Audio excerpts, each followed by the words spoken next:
Good afternoon, folks. Gary Stein here. Got a few things I want to cover today. One is going to be the Occupy Wall Street protest, and two, just a little blurb at the end on the Ron Paul.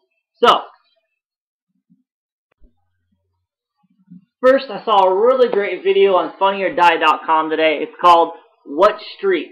Go look it up if you have a chance. It is really funny. It's also on the Armed Forces Tea Party page, and I'll post it on my page on Facebook later this afternoon. But it's really funny. It's this comedian. He goes down. He's just talking to people. I'm not trying to make fun of them too much. It's all in good humor. But it really shows you what some of these people believe.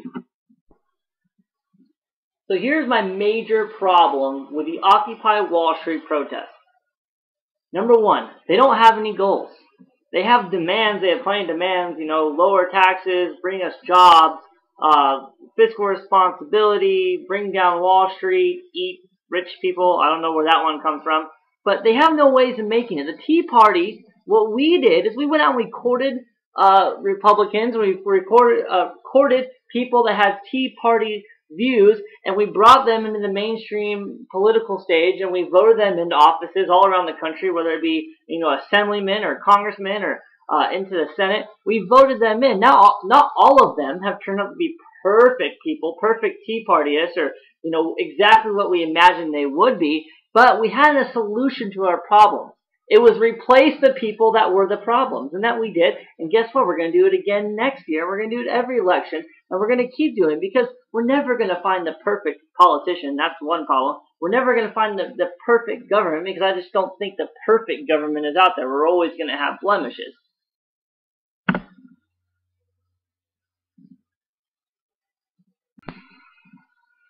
But these protesters need to find a solution to their problems. What are their solutions? What is their main goal? I saw somewhere written in a CNN report today. I can't find it and bring it up and read it. But it said that their main goal is to stay there for 2 months. 2 months. What are they going to finish in 2 months? I really would like to know what they plan to accomplish in 2 months. The Tea Party has been around since around 2007. You know, that's when it first got started. It really blew up last year, in 2009. And that's where the Occupy Wall Street people, protesters, they're failing. They're epically failing in that point. They're epically failing also in the way they're doing it. You guys are doing it wrong. I mean, have you seen some of the pictures out there? I mean, have you seen the trash piling up? The mattresses, the trash bags. It's everywhere all over New York. It's all over Portland. I haven't seen pictures from San Diego yet, but I can only imagine it's in San Diego. I mean, look at this one picture right here. That picture says, Occupy Wall Street for a better world. And look at all that crap just sitting there. That's a better world. That's a better world. I want nothing to do with it. And if you have not seen this picture, you've probably been living underneath a rock. Oops, winning. This guy is pooping. I'm not even going to say defecating. This guy is pooping on a police car. We never saw this at the Tea Party rallies. You never saw this. Hundreds of people arrested all over these Wall Street rallies. None in the Tea Parties. Still yet to find one. And if you find one, I think the media would be surprised. I think everybody would be surprised if you found one. And that would probably be one. But we're talking hundreds. Probably around 1,000 people have been arrested at these rallies so far. Here's what it comes down to, folks. I have made a slide for you to take a look at. It is the 99%. They say they are the 99%. Well, I agree. They are the 99%. But this is how I see the 99%. 99% of them have no idea why they're there, have no direction, other than they see it's a party. It is something to be bamboozled by, to fall into, to be a part of. But I do believe there's 1% that knows what they're there for. Knows, and they know what they want. And I hate to tell them this, that most of the things they want are conservative views. Uh-oh. Uh-oh. Yeah, they are. They're probably not going to admit it. And hey, some of them might be conservative for all we know. But I'm telling you, most of the things they want is conservative views. The bailouts, the Tea Party was anti-bailout before it was cool to be anti-bailout. And lastly, with these protesters, I live close to San Diego County in San Diego, so I went to the Occupy San Diego website. You can look it up. It's occupysd.org. Looking at some of the things they're talking about, they have restaurants that will deliver food down there. Really? Come on. Really?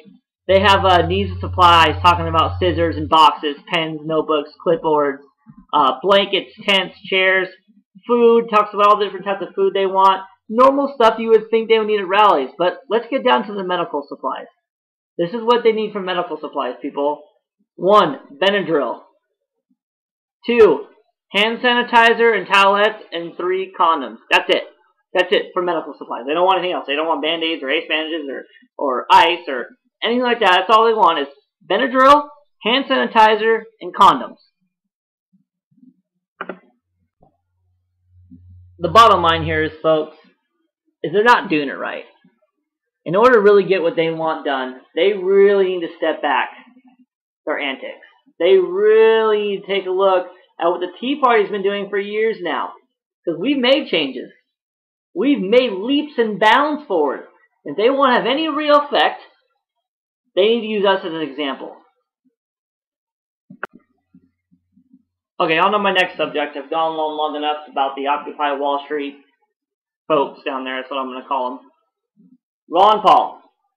I really tried not to talk about Ron Paul today. I tried very hard, but with my last couple of videos I put out, I spoke about him in 2 or 3 of them, you know. And today I really got a chance to talk to some Ron Paul supporters. Now, I have to admit I had some really great conversations that weren't name-calling neocons or arguing. They were conversations about his policies and what he thought and what I thought. And what was nice, these Ron Paul people that I talked to, they respected where I was coming from.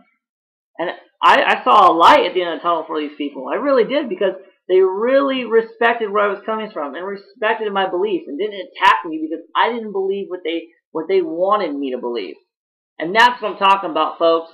That's where the Ron Paul people are going to win over some people. It's not the attacking them. I know you guys are passionate. You guys are so passionate. Look at the Ron Paul video I put out. It has 48 comments on it, and most of them are negative against me. I have no problem with that. But when you come out and say, just because I'm not a Ron Paulian and I'm not the Tea Party, it's the wrong way about going about it. That's the wrong way of doing it. You got to have some tact. You really got to think about what you're saying, because doing it like that, attacking people, is not getting your point across. And you're not going to show people what Ron Paul is all about by doing that. You don't see him on the TV attacking people, calling them neocons on Fox News, going, oh, Fox News, you don't believe in me? You're a neocon. You don't see him doing that because it's bad politics. It's bad policy. It's not how you do stuff. So for you that are out there respecting people's views and spreading the word about Ron Paul and being respectful of people's beliefs, I applaud you. I do. You guys got it going right. For the rest of you that resort to just name calling and flooding blogs and saying all these horrible things, you're doing it wrong, and you're turning more people off than you're winning over. Alright, folks, that's all I got for you today. Those Ron Paul people didn't like what I said, please. The comment bar is down and to your left. Feel free to leave as many comments as you want. I read all of them. I do not reply to any of them because it's really not worth my time. But I do read all of them, and I enjoy reading them. I have many laughs with them. Otherwise, have a great evening, and God bless. See you tomorrow. I'm out.